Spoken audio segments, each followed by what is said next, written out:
الحمد لله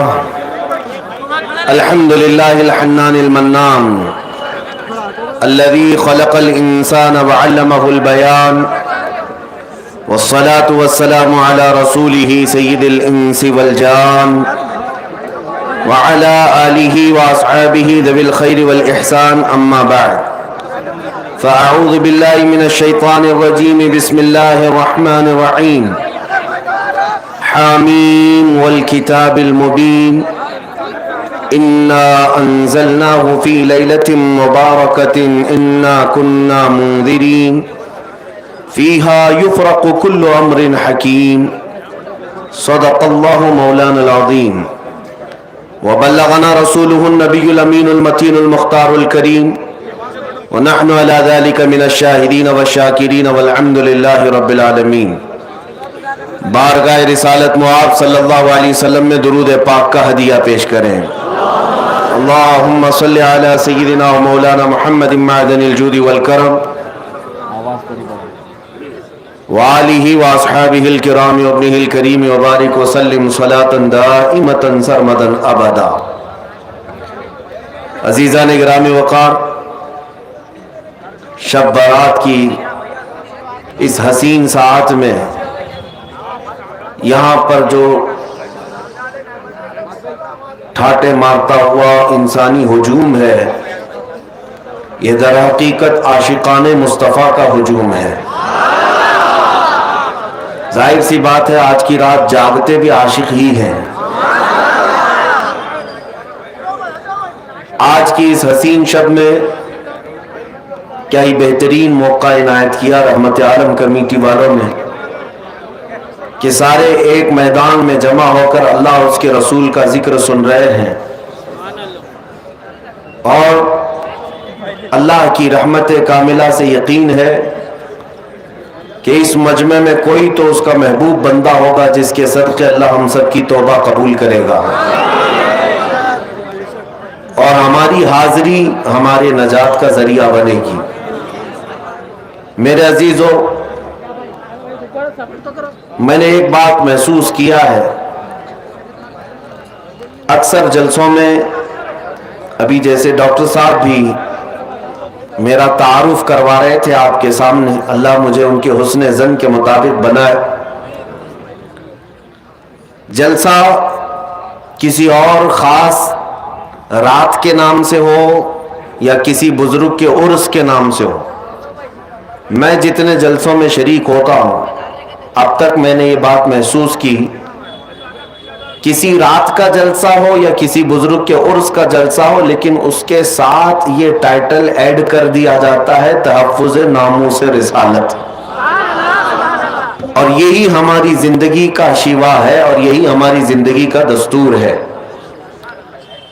اس بات کی مجھے بڑی خوشی ہے کہ ہمارے ہاں کوئی بھی جلسہ ہو جائے لیکن وہ نام مصطفیٰ کے بغیر کمپلیٹ نہیں ہو سکتا. حضور پاک صلی اللہ تعالی علیہ وسلم کی ناموس کی حفاظت آج کے دور میں تمہارے اوپر بہت بڑی ذمہ داری ہے، اور اللہ کا کروڑا احسان کہ آپ کے اس ہلچل والے شہر میں جہاں لوگوں کو ان تمام مجالس میں شرکت کی زیادہ فرصت نہیں، اکثر لوگ دنیا دار ہیں، لیکن آپ رات کے 2 بجے یہاں پر بیٹھے ہوئے ہیں، ایسا لگتا ہے دن کے 2 بج رہے ہیں. یہ گرمی بھی عشق رسول کی ہے. میرے عزیزو، میں اپنا انٹروڈکشن اور اپنا تعارف صرف اس بات سے کراتا ہوں، یا رسول اللہ تیرے عشق کی بدولت مجھے زندگی ملی ہے، تیرے عشق کی بدولت مجھے زندگی ملی ہے، میری بات بن گئی ہے تیری بات کرتے کرتے، میری بات بن گئی ہے تیری بات کرتے کرتے.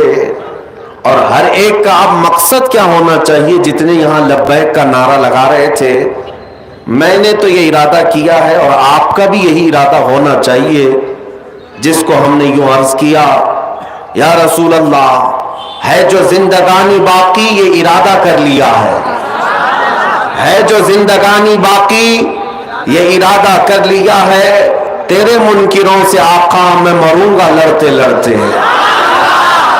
یا رسول اللہ تیرے منکروں سے آقا میں مروں گا لڑتے لڑتے. اللہ تعالیٰ اسی جذبے کے ساتھ ہمارا خاتمہ عطا فرمائے. میں آج کی رات میں بہت کچھ عبادات، ریاضات، مجاہدات، وظائف کرنے ہیں، اور میں یہاں پر مختصر کچھ باتیں آپ کے سامنے رکھوں گا، کچھ میسیجز جو ہیں. اس کے بعد پھر ہم جیسے کہ معمول کے مطابق ذکر کی محفل سجائیں گے، اور اس کے بعد انشاءاللہ اللہ کی بارگاہ میں گڑ گڑا کر دعا بھی کریں گے، کیونکہ آج کی رات مغفرت کی رات ہے. سب سے پہلے میں شعبان المعظم کے اس نصف کے متعلق عرض کر دوں. بہت لوگ، دو طرح کے لوگ آج میسیجز میں مصروف تھے، ایک معافی نامہ بھیجنے والے اور دوسرے والے. یہی دو لوگ آج کنٹینیو بزی تھے. معافی مانگنے والا طبقہ تو اچھا طبقہ تھا کہ کم از کم انہیں احساس تو ہے کہ ہمیں کسی سے معافی طلب کرنی چاہیے، اور دلیل مانگنے والے وہ ایسے کام چور ہیں کہ ان کو عبادت سے کوئی غرض نہیں. آج بھی ہم سے آتے ساتھ حیدرآباد میں سب سے پہلا سوال یہی ہوا کہ لوگ یہ پوچھتے ہیں کہ یہ کہاں سے ثابت ہے رات کو آپ جاگتے ہیں، رات کو یہ اس طرح جاگنا کیا ثابت ہے؟ پہلی بات تو یہ ہے کہ ان کی بیٹیوں کی شادی میں، منگنی میں اور مہندی میں جو جاگتے ہیں اس کا ثبوت تو لے آؤ. ڈھول باجے کرتے ہو اس کا ثبوت تو لے آؤ. تمہارے برتھ ڈے پارٹیاں تو 12 کے بعد شروع ہوتی ہیں، اس کا ثبوت تو لے آؤ. تمہارے پاس دنیاوی مشاغل کے لیے رات جاگنے میں کوئی دلیل کی ضرورت نہیں، اور ایک بندہ مومن اللہ کی یاد کے لیے رات جاگے تو یہ دلیل کس طرح سے آ رہی ہے، کس طرح کا مطالبہ ہے؟ یہ شیطان مطالبہ کرتا ہے. حقیقت تو یہ ہے، میں ان لوگوں سے کہتا ہوں جو ناچتے ہوں گاتے ہوں آج کی رات، ہمیں ان سے کوئی سروکار نہیں، لیکن آج کی رات اگر کوئی بندہ عبادت کرتا ہے تو کیا اس سے بھی آپ دلیل پوچھو گے کہ یہ کہاں سے ثابت ہے؟ عزیزان گرامی، پہلا جواب تو ہمارا یہی تھا. دوسرا جواب یہ ہے، آپ یہ پوچھتے ہیں کیا اس رات کو رسول اللہ نے جاگا تھا؟ نادان تجھے پتہ نہیں، میرے رسول تو 365 راتیں جاگتے تھے. وہ تو سال بھر اپنی امت کی مغفرت کی دعا کرتے تھے. آج کی رات کی کیا خصوصیت ہے؟ اور الحمدللہ ہم اسی مسلک سے تعلق رکھتے ہیں جس کے امام نے یہ کہا تھا، اللہ کیا جہنم اب بھی نہ سرد ہوگا، رو رو کے مصطفیٰ نے دریا بہا دیے ہیں. نبی پاک صلی اللہ تعالیٰ علیہ وسلم نے جاگا کیوں نہیں؟ جاگا ہے. ماں عائشہ صدیقہ رضی اللہ تعالیٰ عنہ کی روایات میں آپ کو بتاتا ہوں. جامع ترمذی کی حدیث ہے اور مشکات المصابیح کی حدیث ہے، جس میں صحیح احادیث ہے، وہ میں پہلے آپ کے سامنے عرض کر رہا ہوں. سیدہ عائشہ صدیقہ رضی اللہ تعالیٰ عنہ فرماتی ہے، ایک رات میں اپنے حجرے میں سوئی تھی، میرے آقا صلی اللہ تعالیٰ علیہ وسلم میرے حجرے میں تھے. اس دن باری میرے ساتھ حضور کے گزارنے کی تھی، لیکن آدھی رات ہوئی تو میں نے دیکھا کہ حضور حجرے میں نہیں ہے. میں گھبرا کر اٹھ بیٹھی، سوچا کہ کسی اور زوجہ کے گھر حضور تشریف لے گئے ہوں گے، تو مسجد میں جا کر دیکھی، مسجد میں نظر نہیں آیا. تو حضرت عائشہ کہتی ہیں کہ رات کی کئی پہر گزر چکے تھے، میں چلتی ہوئی باہر نکلی. یہ صحابہ یا حضور کے اہل بیت کا ایک طریقہ تھا حضور کو ڈھونڈنے کا، کسی سے پوچھتے نہیں تھے بلکہ حضور کی خوشبو سونگتے ہوئے نکلتے تھے. کیا مہکتے ہیں مہکنے والے، بو پہ چلتے ہیں بھٹکنے والے. ان کی مہک نے دل کے غنچے کھلا دیے ہیں، جس راہ چل دیے ہیں کوچے بسا دیے ہیں.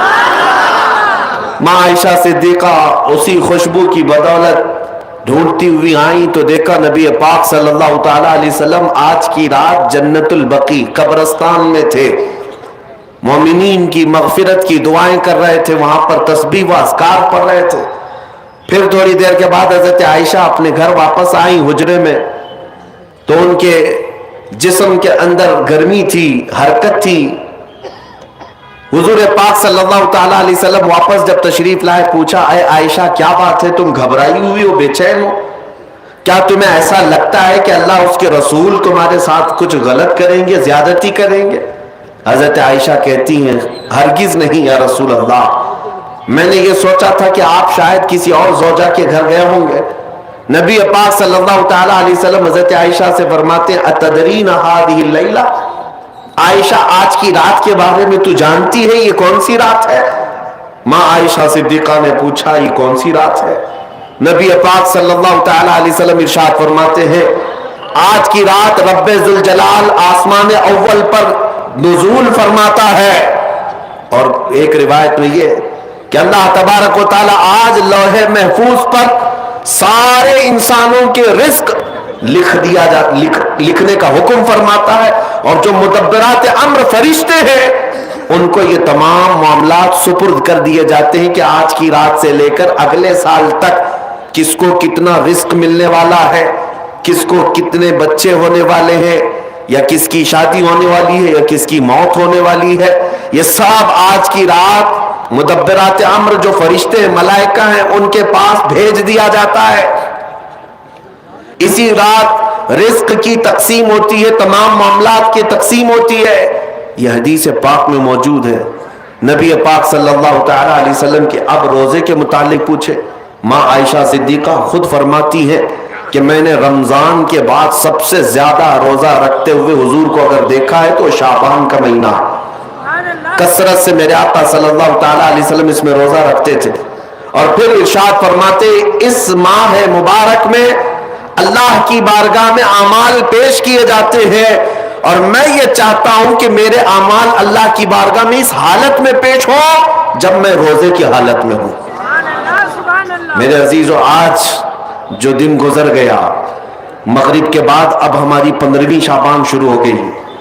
14ویں شعبان تک جتنے بھی ہمارے اعمال تھے وہ سب اللہ کی بارگاہ میں پیش ہو چکے. آج جو روزے سے تھے ان کے متعلق بھی یہی ہے کہ حضور کی سنت کہ حضور یہ چاہتے تھے کہ میرے اعمال اللہ کی بارگاہ میں جب پیش ہوں میں اس حالت میں ہوں کہ میں روزے سے ہوں. یہ سنت ہے. اور دلائل کی بات کرتے ہیں آپ, تفسیر ثعلبی میں حضرت عبداللہ ابن عباس رضی اللہ تعالیٰ عنہ سے منقول ہے نبی پاک صلی اللہ تعالیٰ علیہ وسلم کی کہ یہ وہ صحابی ہیں جن کو سید المفسرین کہا جاتا ہے. آپ فرماتے ہیں پورے سال میں 5 راتیں ایسی ہیں جس میں دعائیں قبول ہوتی. صحابی رسول کی بات کر رہا ہوں. بعض لوگوں کو ایسا لگتا ہوگا کہ یہ بریلویوں کی بنائی ہوئی رات ہے. عبداللہ ابن عباس رضی اللہ تعالیٰ عنہ فرماتے جمعہ کی رات, رجب کی پہلی رات اور شعبان کی 15ویں رات, اور دونوں عید بقرعید اور رمضان کی عید کی رات, یہ 5 راتیں عبداللہ ابن عباس رضی اللہ تعالیٰ عنہ فرماتے ہیں اس میں اللہ تعالیٰ دعائیں قبول فرماتا ہے. حتیٰ کہ اب میں آپ کو صحاح 6 میں سے ایک حدیث آپ کے سامنے رکھتا ہوں, سنن ابن ماجہ کی حدیث ہے. نبی پاک صلی اللہ تعالیٰ علیہ وسلم ارشاد فرماتے جب شعبان کا مہینہ داخل ہو جائے تو اس کی راتوں کو کھڑے ہو جایا کرو اور اس کے دنوں میں روزے رکھا کرو. جس کو دلیل کی ضرورت ہے وہ ہم سے پوچھے. سنن ابن ماجہ کی حدیث, حضور پاک صلی اللہ علیہ وسلم نے ارشاد فرمایا اذا دخل شہر شعبان فقوموا لیلہا وصوموا نہارہا, جب شعبان کا مہینہ آ جائے تو اس کی راتوں میں قیام کرو اور اس کے دنوں میں روزے رکھو. اس میں خصوصیت تو نہیں ہے کوئی بھی, پورے شعبان کے لیے حضور نے فرمایا. بعض لوگ یہ کہتے ہیں کہ پھر اس کو 15 کو ہی خاص کیوں کرتے ہیں آپ, 15 کو ہی کیوں خاص کرتے ہیں؟ ان کو پہلا جواب تو یہ ہے میاں ٹھیک ہے ہم 15 کو خاص کرتے ہیں, آپ خاص مت کرو, پورا مہینہ رکھ لو, آپ پورا مہینہ رکھ لو, حضور کی سنت ہے. ان کو رکھنا بھی نہیں ہے اور کسی کو رکھنے دینا بھی نہیں ہے. یہ کام کس کا ہے؟ ابلیس لعین کا ہے, یہ شیطان مردود کا ہے. اسی لیے میرے عزیزوں دلائل بہت سارے ہیں.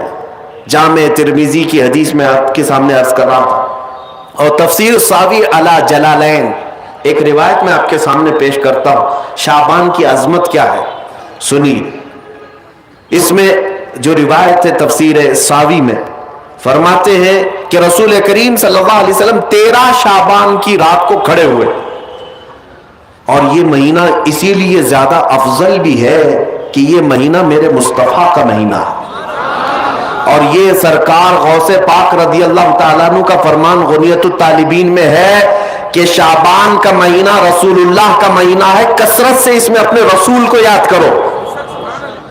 اب میں آپ کو بتا رہا ہوں جو روایت تفسیر الساوی میں ہے، 13ویں شعبان کو نبی پاک صلی اللہ علیہ وسلم رات میں کھڑے ہوئے اور کیا کیا توجہ، آج لوگ دلیل پوچھ رہے ہیں اپنے نبی کو یاد کرنے کے لیے۔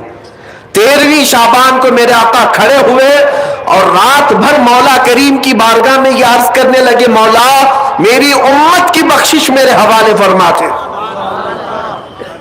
حضور نے 13ویں شعبان کو یہ دعا کی، تو روایت میں کہ اللہ تعالیٰ نے اجازت عطا کی کہ آپ کی 1/3 امت کی بخشش آپ کے حوالے، آپ شفاعت کر سکتے ہیں۔ 1/3 1/3 امت کی سفارش آپ کر سکتے ہیں۔ 14ویں رات کو پھر میرے آقا صلی اللہ علیہ وسلم کھڑے ہوئے، رات بھر عرض کرنے لگے، مولا میری امت کی شفاعت میرے حوالے کر دے، ان کی بخشش میرے حوالے کر دے۔ اللہ رب العزت نے 14ویں شعبان میں نبی پاک صلی اللہ تعالی علیہ وسلم کو حکم فرمایا، 2/3 امت کی بخشش کی شفاعت سفارش آپ کے حوالے ہے، 2/3 امت کی سفارش آپ کر سکتے ہیں۔ نبی پاک صلی اللہ تعالی علیہ وسلم کیا اس پر بھی راضی تھے، بلکہ 15ویں شعبان کی رات آئی، یہ رات، یہ تیسری رات تھی، نبی پاک صلی اللہ علیہ وسلم پھر کھڑے ہوئے، اور آج کی رات کھڑے ہو کر نبی پاک صلی اللہ علیہ وسلم نے پھر وہی دعا کی، مولا میری بقیہ امت کی سفارش میرے حوالے فرما دے۔ آج کی رات رب ذوالجلال نے اپنی رحمت کے پورے دروازے کھول دیے اور ارشاد فرمایا، اے محبوب آپ کی پوری امت کی سفارش آپ کے حوالے ہے، سوائے اس مشرک کے، سوائے اس کافر کے جو آپ سے منہ پھیر کر بھاگتا ہے، اس کی سفارش آپ کے حوالے نہیں، اس کا حساب تو اللہ قیامت کے دن خدا تک لے گا۔ آج کی رات میرے عزیزوں، میرے نبی پاک صلی اللہ تعالی علیہ وسلم کو مکمل شفاعت کرنے کا اختیار دیا گیا ہے، پوری امت کی شفاعت، پوری امت کی شفاعت۔ شفاعت کا مطلب کیا ہے؟ اللہ کی بارگاہ میں سفارش کریں گے، سفارش کریں گے۔ بخشنا تو مولا کا ہی کام ہے، مغفرت تو رب تعالیٰ کی شان ہے۔ اب سنیے، حضرت عبداللہ ابن عباس رضی اللہ تعالیٰ عنہ سے منقول جو حدیث میں نے آپ کو بتائی، 5 راتیں جو دعاؤں کی قبولیت کی ہیں، اسی طرح آپ سے ایک اور روایت ہے، آپ نے فرمایا کہ آج کی رات اللہ تبارک و تعالی اتنے لوگوں کو معاف فرماتا ہے، یہ ترمذی کی حدیث ہے، اتنے لوگوں کو معاف فرماتا ہے کہ بنو کلب ایک قبیلہ تھا جس کی بکریوں کے بال ہیں، اتنے لوگوں کو اللہ جہنم سے آزاد فرماتا ہے۔ یہ ساری حدیثیں پڑھنا چاہیں تو کتابوں میں موجود ہیں، میں آپ کو صرف چکھا رہا ہوں اس لیے کہ آپ بھی یاد نہیں رکھیں گے۔ الحمدللہ یہاں پر سنیوں کا مجمع ہے اور اکثر ہمارا معمول یہی ہے، ہمارا تو معمول یہی ہے، بہت سارے لوگ، ہم اپنوں میں یہ نہیں کہتے کہ جو لوگ یہ کہتے ہیں میلاد کہاں سے ثابت ہے، شب برات کہاں سے ثابت ہے، شب قدر کہاں سے ثابت ہے، تو ہم تو صرف پہلے لفظوں میں صرف اتنا ہی کہتے ہیں، یہ تو صرف سنیوں کی قسمت سے ثابت ہے، یہ ہماری قسمت میں لکھا ہوا ہے، یہ ہماری قسمت میں لکھا ہوا ہے کہ اللہ تبارک و تعالیٰ یہ موقع عطا فرماتا ہے گاہے بگاہے اور بندے اس کو یاد کر لیتے ہیں۔ عزیزان گرامی اوقات، اور ایک حدیث، کیا قبرستان جانا چاہیے نہیں جانا چاہیے، اس پر بھی بڑے اعتراضات ہیں۔ خزانۃ الروایات بحوالہ فتاوی رضویہ شریف اعلیٰ حضرت نے بھی نقل فرمایا کہ آج کی رات روحیں تمہارے گھروں میں آتی ہیں، قبروں پر جتنے بھی آرام کر رہے ہیں ان کی روحیں تمہارے گھروں پر آتی ہیں، اور جو گھر میں ذکر اذکار ہو، عبادات ہو اور انہیں اصال کیا جاتا ہے، وہ لے کر قبرستان واپس جاتی ہیں اور اپنے پڑوس میں فخر کرتی ہیں کہ میرے گھر والوں نے مجھے یہ دیا، میرے گھر والوں نے مجھے یہ تحفے دیے. آج کی رات روحوں کے عید کی بھی رات ہے، لیکن وہ روحیں جن کے گھر والے انہیں کچھ نہیں دیتے، واپس قبرستان جاتے ہوئے یہ کہتے ہوئے جاتی ہیں اللہ تمہارا اس سے بھی برا حال کرے. وہ انہی لوگوں کو کوس کر جاتی ہوں گی جو دلیل بار بار پوچھتے رہتے ہیں. الحمدللہ ہر سنی 2 رکعت نفل تو آج پڑھتا ہی ہے، قبرستان سے گزرتے ہوئے سلام تو کرتا ہی ہے. ہم اپنے بزرگوں کو بھولنے والوں میں سے نہیں ہیں. جن کو بار بار دلیلوں کی ضرورت ہے ان کی روحیں آ کر کوس کر جاتی ہوں گی. بہرحال یہ شعبان المعظم کا مہینہ، جس کے متعلق تاریخ یہ ہے کہ ایک تاریخ میں آپ کو بتاؤں، اس مہینے کی ایک اور تاریخ ہے کہ سیدنا موسیٰ علیہ الصلوۃ والتسلیم کو نبوت اس مہینے میں ملی. حضرت ابراہیم خلیل اللہ کو اللہ نے نور معرفت اس مہینے میں دیا. اس سے بڑی چیز یہ ہے نبی پاک صلی اللہ تعالی علیہ وسلم اسی مہینے میں مکہ والوں کے مطالبے کی وجہ سے اپنا اشارہ چاند کی طرف کر کے 2 ٹکڑوں میں تبدیل فرمایا تھا. تو شق القمر کا جو معجزہ میرے آقا کا ہے وہ شعبان المعظم میں پیش آیا، وہ شعبان المعظم میں آیا ہے. میں یہ اس لیے عرض کر رہا ہوں کہ لوگوں کو انڈیپینڈنس ڈے یاد تو ہے، ریپبلک ڈے تو یاد ہے. آج پوچھتا ہوں میں کہ 15 اگست ہماری آزادی کا دن ہے، ہر سال مناتے ہیں. ارے میاں 1947 میں آزاد ہوا تھا نا، تو ابھی تک کیا ہے؟ یا ہر سال آزاد ہو رہا ہے؟ ہر سال آزاد ہو رہا ہے؟ نہیں، ایک بار ہوا تھا لیکن اس کی خوشی اب تک منائی جا رہی ہے. اس پر کسی کو اعتراض نہیں. میاں ہم بھی مناتے ہیں، ہمیں بھی خوشی، ہم اسی ملک میں رہتے ہیں. لیکن جن کو شب برات نہیں منانا، شب معراج نہیں منانا، شب عید میلاد نہیں منانا، ان کے مدرسوں پر تو جھنڈے 15 اگست کو پورے دن بھر لہراتے رہتے ہیں. کیوں؟ اس لیے کہ ڈر ہے حکومت پر جو بیٹھے ہوئے ہیں. بس فرق اتنا ہے، دلیل پوچھنے والے اپنے آقاؤں سے ڈرتے ہیں اور سنی اپنے آقا سے محبت کرتے ہیں. تمہارا آقا تمہیں مبارک، ہمارا آقا ہمیں مبارک. الحمدللہ ہم اللہ اور اس کے رسول کی رضا کے لیے جی رہے ہیں اور نبی پاک صلی اللہ تعالی علیہ وسلم کی محبت کے لیے جی رہے ہیں. اقبال نے سچ کہا تھا، ڈاکٹر اقبال نے، ہمیں کرنی ہے شہنشاہ بطحا کی رضا جوئی.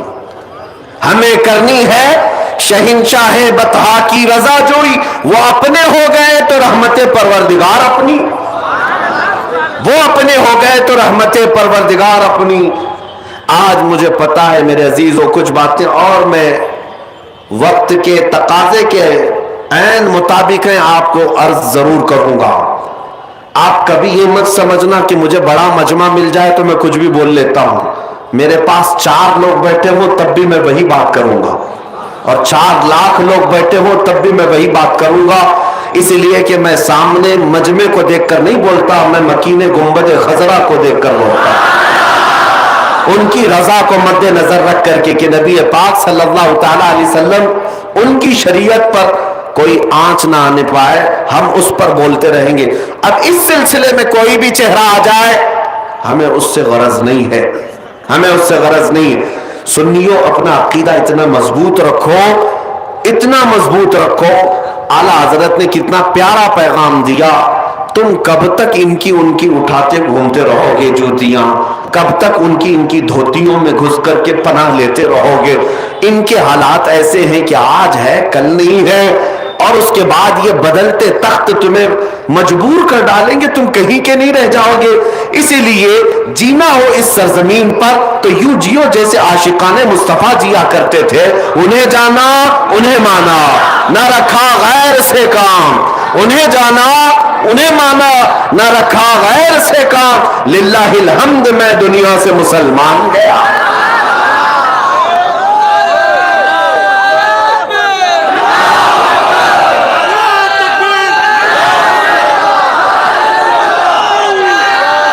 توجہ، میں آج آپ کے سامنے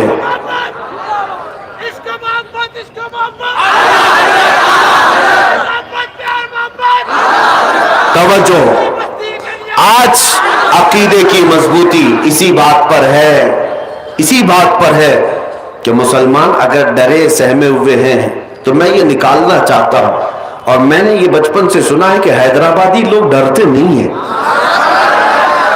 الحمدللہ ڈرتے نہیں ہیں۔ اللہ کرے کہ ایسے ہی آپ کے دل مضبوط رہے۔ اور ہندوستان میں بھی ہمارے نیتاؤں میں جو سر چڑھ کر کے بولتے وہ بھی حیدرآبادی سے ہیں۔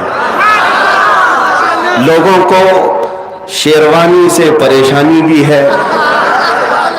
آپ کو میں یہی کہنا چاہتا ہوں، یہ جو تمہارا وصف ہے اسی کو زندہ رکھو۔ بریلی کے امام نے کہا ہے خوف نہ رکھ رضا ذرا، تو ہے عبد مصطفیٰ۔ عبد مصطفیٰ کا مطلب کیا ہے؟ مصطفیٰ کا غلام۔ جب تم یہ کہتے ہو کہ میں محمد عربی کا غلام ہوں تو ڈر کر کیوں جیتے ہو؟ خوف نہ رکھ رضا ذرا، تو ہے عبد مصطفیٰ، تیرے لیے امان ہے، تیرے لیے امان ہے۔ اگر تمہارے سامنے کوئی موب لنچنگ کا واقعہ لا کر دہشت پیدا کی جائے اور ڈرایا جائے، اگر تو بھی اللہ اللہ کرے گا تو دیکھ جس طرح اس کو رسی سے باندھ کر کے مار دیا گیا، تیرا بھی حشر ایسا ہی ہوگا۔ ان کتوں کو صرف اتنا کہہ دو اگر تم مارتے ہو تو کوئی فرق نہیں پڑتا، اس لیے کہ میری تاریخ میں بلال حبشی بھی موجود ہے، خبیب ابن عدی بھی موجود ہے۔ ہمیں بچپن سے سکھایا گیا ہے، حسین ابن علی نے اپنے شہزادوں کو کربلا میں اتار کر کے پوری امت کو یہ درس دیا ہے، ٹکڑے ہو جائیں تو برداشت کر لو، میرے مصطفیٰ کی شریعت پر آنچ آنے نہ دینا۔ یہ عزم، یہ حوصلہ، یہ استقامت رہے۔ آج جو میں بات عرض کر رہا تھا، ہو یہ گیا ہے کچھ لوگوں کو چاپلوسی کی پالیسی کہ کسی کو راضی کرنے کے لیے لوگ اس قدر گر جاتے ہیں کہ انہیں یہ بھی یاد نہیں رہتا وہ خود تھے کیا۔ ایک بات یاد رکھیں، انسان سب سے زیادہ گر جاتا ہے اس وقت جب انسانوں کو راضی کرنے کی کوشش کرتا ہے۔ صوفیہ اکرام فرماتے ہیں جب تک اس کے اندر سے یہ ہوس نہیں جائے گی وہ اللہ کی بارگاہ میں مقامات نہیں حاصل کر سکتا۔ انسانوں کو راضی کرنے کے لیے جو جی رہا ہے، فلاں راضی ہو جائے، فلاں راضی ہو جائے، کبھی سیٹھوں کو راضی کرو، کبھی نیتاؤں کو راضی کرو، کبھی پولیس کو راضی کرو۔ دنیا میں کتنے ہیں جس کو تم راضی کرتے رہ جاؤ گے؟ اسی لیے رب نے فرمایا فلا تخشوہم وخشونی، ان سب سے مت ڈرو، مجھ سے ڈرو۔ اللہ کا حکم ہے، ایک ذات سے تم خوف رکھو گے، اللہ ساری خوف تمہارے دل سے نکال دے گا۔ دنیا کا ڈر تمہارے سینے سے اللہ نکال دے گا۔ جینا ہے اس لیے کہ مجھے پیدا کیا ہے میرا مولا، مجھے موت دے گا میرا مولا، مجھے رزق دے رہا ہے میرا مولا، مجھے کھلاتا پلاتا ہے میرا مولا، مجھے سانسیں دیتا ہے میرا مولا۔ جب سب کچھ وہی دیتا ہے، موت بھی وہی، حیات بھی وہی، تو ڈرنا بندوں سے کیوں ہے؟ اور مجھے یہ بتاؤ تمہارے ہر عمل کی سزا اور جزا دینے والا کون ہے؟ اب میں چند سوالات کرتا ہوں، تمہاری زبان سے ایک ہی لفظ آئے گا، آج کی رات ہے، کیونکہ میں ابن ماجہ شریف کی حدیث پوری آپ کے سامنے نہیں پڑھا۔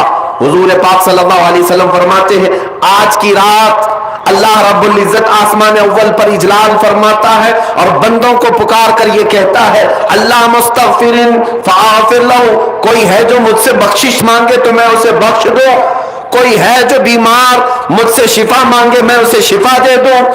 آج کی رات رب تعالیٰ خود بندوں سے فرما رہا ہے تمہارا تعلق آج اللہ سے اتنا جڑ جائے۔ اس لیے میں آپ سے سوال کرتا ہوں، تمہیں تمہاری ماں کے پیٹ میں رزق کون دیتا تھا؟ تمہیں تمہاری ماں کے پیٹ سے باہر آنے کے بعد ماں کے سینے میں خون کو بدل کر دودھ بنا کر رزق کس نے بنایا؟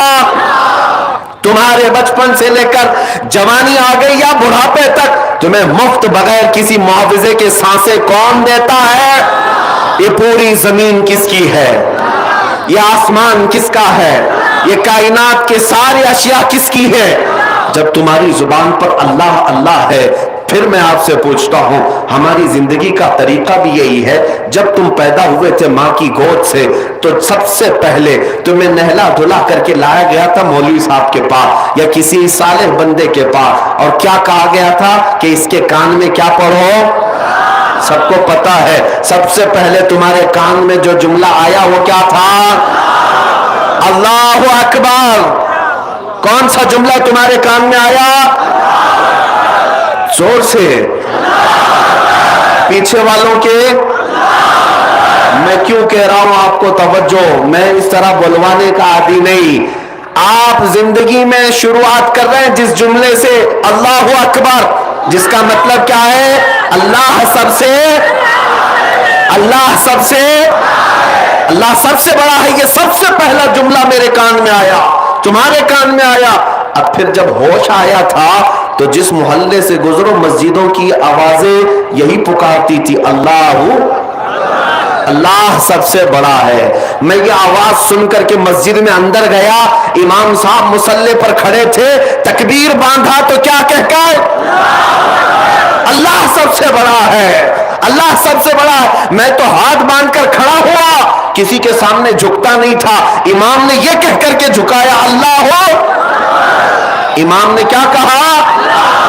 اللہ اکبر کہا، میں جھک گیا، اٹھا. پھر اس کے بعد ہم تو پیشانی کس کے لیے رگڑتے تھے؟ نہیں رگڑتے، لیکن امام نے جب یہ کہا اللہ اکبر، میں نے پیشانی بھی رکھ دیا. عزیزان گرامی، کیا تمہیں احساس ہے؟ میں ہاتھ باندھ لیا اللہ اکبر پر، سر جھکا لیا اللہ اکبر پر، پیشانی ٹیک دیا اللہ اکبر پر، میرے سارے اعمال اللہ اکبر پر. حتیٰ کہ وقت آیا میری موت کا، جب سانسیں رک گئی، کفن پہنا دیا گیا، جنازے میں لا کر رکھ دیا گیا. امام جنازے پر آ کر کھڑا ہوا، صفیں لگ گئی، امام نے رکعت باندھی، کیا کہہ کر؟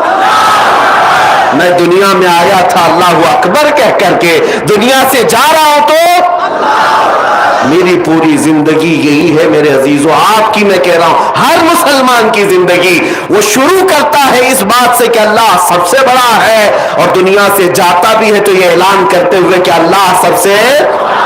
کوئی پرائم منسٹر، کوئی پریزیڈنٹ، کوئی کچھ بھی ہو، کوئی بادشاہ ہوگا 4 سال کا، ہوگا 5 سال کا، لیکن ہر زمانے میں ہر وقت اللہ سب سے بڑا ہے. اللہ، یہ باتیں میں اس لیے آپ کے عقیدے کو مضبوط کرنے کے لیے کہا. اب پہچانو ان لوگوں کو جو یہ کہتے ہیں اللہ بھی ایک ہے، اوم بھی ایک ہے.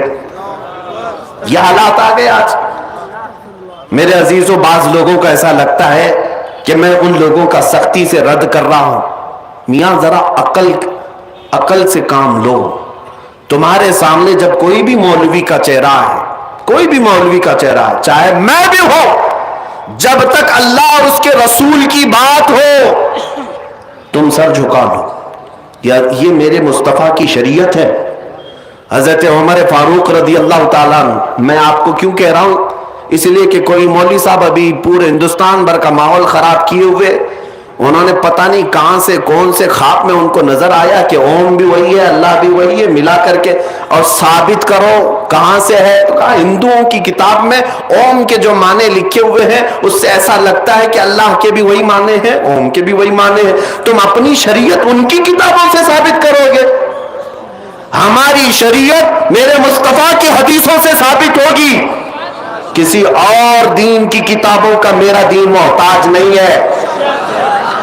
اسلام ثابت کرنے کے لیے کسی بھی دوسرے مذہب کی کتاب کی بالکل ضرورت نہیں. اسلام کے پاس کیا کمی ہے؟ کون سی دلیل نہیں ہے؟ پیدا ہونے سے لے کر قبر میں جانے تک کا ہر مسئلہ اگر کسی دین میں موجود ہے تو وہ میرے مصطفیٰ کی شریعت میں. ہم دوسروں کی کتابوں سے یہ ثابت کریں گے اس کا معنی بھی وہی، اس کا معنی بھی وہی ہے. اب میں آپ کو ایک بات بتا رہا ہوں، میں ایک روایت آپ کے سامنے پیش کر کے پھر آگے بڑھتا ہوں. حضرت عمر کا زمانہ ہے. کون عمر؟ جن کے جلال، جن کے روب و دبدبے سے قیصر اور کسریٰ کانپتے تھے، لاکھوں کی فوجیں تھراتی تھی. مسجد میں کھڑے ہو کر خطبہ دے رہے اور فرماتے ہیں اے لوگوں سنو، عمر ابن خطاب آج اپنے کوڑے سے سب کو ہانکتا ہے. کل کو اگر محمد عربی صلی اللہ تعالی علیہ وسلم کے دین کے علاوہ، ان کی شریعت کے علاوہ کوئی نیا مسئلہ میری طرف سے آئے تو تم کیا کرو گے؟ میرے پیچھے چلو گے؟ میری اطاعت کرنا ہر ایک پر واجب ہے، خلیفۃ المسلمین ہو. تو ایک غریب صحابی دیہات کے رہنے والے کھڑے ہو گئے مجمع میں، کہا اے عمر ابن خطاب، جب تک آپ رسول اللہ کی شریعت بول رہے ہیں ہمارا ہر عضو تمہارے لیے قربان ہے، اور جہاں میرے مصطفیٰ کی شریعت سے ہٹ کر بات کرو گے تو تلوار نکال کر بتاتے یہ تلوار ہوگی اور تمہاری گردن ہوگی۔ وہ غریب صحابی کس کو کہہ رہے ہیں؟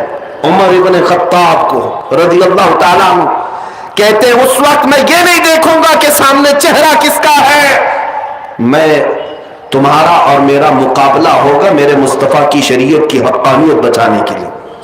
شخصیتیں نہیں دیکھی جاتی ہمارے دین میں، بڑے مولوی صاحب بولے ہیں تو اس کا مطلب صحیح ہوگا، نہیں، وہ کچھ بھی بک بک بک بک کر جائیں تو سب صحیح نہیں ہوتا۔ پہلے یہ دیکھیں آپ کوئی بڑے عہدے والا بول رہا ہے، اونچی ٹوپی والا بول رہا ہے، سفید داڑھی والا بول رہا ہے، ہمیں اس سے غرض نہیں۔ میں کہتا ہوں اگر پھٹے جبے والا بھی بول رہا ہو لیکن دل عشق مصطفیٰ سے چمک رہا ہو، وہ ہمارے سروں کا تاج ہے، وہ ہمارے آنکھوں کا نور ہے۔ لیکن دل میں حضور کی محبت نہیں اور کسی حکومت کو راضی کرنے کے لیے اول فول بک رہا ہے تو پھر اس سے ہمارا کوئی رشتہ نہیں اور نہ ہی ہماری قائد ہے۔ اب اللہ اکبر میں نے آپ کے سامنے اتنی بار کہلوایا صرف اسی لیے کہ اگر یہ فتنہ کل کو تمہارے ہاں آ جائے کہ تمہیں یہ کہہ دیا جائے کہ مولوی صاحب بھی یہ کہتے ہیں اوم بھی ایک ہی اللہ بھی ایک ہی ہے، تو کبھی اس کا بھی جاپ کر لو کبھی اس کا بھی جاپ کر لو، کہیں ہمارا نوجوان بہک نہ جائے، گمراہ نہ ہو جائے کہ ہمارے علماء نے جب یہ کہہ دیا ہے تو شاید اس کی تاریخ ایسی ہوگی۔ ایک بات یاد رکھیں، مولوی صاحب یہ کہتے ہوئے یہ بھی بہک گئے کہ انہوں نے دوسرے مذہب والوں سے پوچھا اوم کیا ہے، تو ان کو لوگوں نے بتایا کہ وہ ایک ہوا ہے، وہ ایک طاقت ہے۔ مولوی صاحب کہہ رہے ہیں کہ اسی کو تو ہم اللہ کہتے ہیں۔ ارے پاگلو، ہم ہوا کو اللہ کہتے ہیں؟ ہوا اللہ کی بنائی ہوئی مخلوق ہے، اللہ کی بنائی ہوئی مخلوق ہے۔ اگر ہوا کو ہی تم اللہ مانتے ہو تو اسی لیے ہواؤں میں آج اڑ رہے ہو، شاید تمہارا عقیدہ ابھی اس اللہ کی تک نہیں آیا۔ وہ قادر مطلق جس پر ہم ایمان رکھتے ہیں وہ اللہ کیسا ہے؟ وہ اللہ رب العزت، وہ جسم و جسمانیت سے پاک ہے، مکان و مکانیت سے پاک ہے، انسانوں کے بس میں آنے سے پاک ہے، ہر عیب سے پاک ہے۔ اللہ رب العزت بے نیاز ہے، وہ کسی کا محتاج نہیں۔ ہمارے یہاں جو تصور ہے اللہ کا وہ بہت الگ ہے، بہت الگ ہے۔ مجھے بتاؤ ہے مسلمانوں، حیدرآباد میں ہزاروں مسجدیں ہوں گی، آپ نماز کے لیے جب جاتے ہیں تو کیا محراب میں یا سامنے کی دیوار پر اللہ کی تصویر بنی ہے؟ چلو حیدرآباد میں نہیں، کسی دوسرے شہر میں ہے، دوسرے ملک میں ہے، کہیں سنا آپ نے؟ پوری دنیا بھر کی مسجدوں میں جا کر دیکھ لینا، اللہ کی کوئی تصویر نہیں بنائی گئی۔ یہی تو تمہاری خصوصیت ہے مسلمانوں کی، جو بغیر اپنے خدا کو دیکھے سجدے میں گر جاتی، بغیر دیکھے سجدے میں گرتی ہے اور اس کا یقین ہے کہ اللہ ہے۔ ہاں، یہ وہ دوسرا تصور تم کہاں لا کر فٹ کر رہے ہو جن کو سامنے رکھنا پڑتا ہے پھر جھکنا پڑتا ہے، سامنے رکھنا پڑتا ہے پھر جھکنا پڑتا ہے۔ اور مذاق تو مذاق، ایک صحابی ہیں کہتے ہیں یا رسول اللہ صلی اللہ علیہ وسلم، زمانے جاہلیت کی اپنی بات بتا کر کہتے ہیں آقا میری زندگی کے اسلام لانے سے پہلے کے دو واقعات ایسے ہیں، ایک واقعے کو یاد کرتا ہوں تو ہنسی آتی ہے اور دوسرے واقعے کو یاد کرتا ہوں تو رونا آتا ہے۔ حضور نے پوچھا وہ کیا ہے؟ فرماتے رونا اس بات پر آتا ہے کہ ہم جہالت کے زمانے میں بیٹیاں پیدا ہوتی تو گردن مروڑ کر دفن کر دیتے تھے، کہتے میں نے خود بھی دفن کر دیا۔ آج جب یہ بات احساس ہوتی ہے، یاد آتی ہے اسلام میں آنے کے بعد، تو رونا آتا ہے کہ ہم نے کتنا ظلم کیا اپنی بچیوں پر۔ اسلام لانے کے بعد احساس ہوا۔ حضور نے پوچھا پھر ہنسی کس بات پہ آتی ہے؟ وہ کہتے ہیں یا رسول اللہ وہ زمانے جہالت میں جب ہم سفر پہ جاتے تھے تو آٹے کے خدا بنا لیتے تھے، آٹا گوندھ کر کے، کیونکہ سفر میں بھی ہم کو خدا چاہیے، کہیں جائیں گے ہوا کا الگ ہے، پانی کا الگ ہے، کھانے کا الگ ہے، سب الگ ہے، سب الگ الگ ہم بنا کر کے لے کے چلتے تھے کیونکہ بڑے بڑے پتھر کو اٹھا کر لے جانا مشکل تھا۔ وہ صحابی کہتے ہیں کسی کو یہ نہ لگے میں 1400 سال پہلے کی بات بتا رہا ہوں. حضور صلی اللہ علیہ وسلم سے عرض کرتے ہیں کہ آقا ہم وہ آٹے کے بنا کر لے جاتے تھے. حضور نے پوچھا پھر کیا ہوا؟ کہا راستے میں چلتے تھے, پھر کبھی ایسا ہوتا غلہ اناج ہمارا ختم ہوتا تو کبھی اس کا ہاتھ توڑ کے کھاتے تھے, کبھی پیر توڑ کے کھاتے تھے, کبھی اس کی پورے سر کو ہی پکا کے کھا لیتے تھے. ان کو اسلام لانے کے بعد احساس ہوا, فرماتے ہیں کہ کس طرح کی جہالت میں تھا کہ میں خود ہاتھوں سے خدا کو بناتا اور خود ہی توڑتا بھی تھا, خود ہی کھاتا بھی تھا. عزیزان گرامی اوقات, خدا کا یہ تصور ہمارے ہاں نہیں ہے.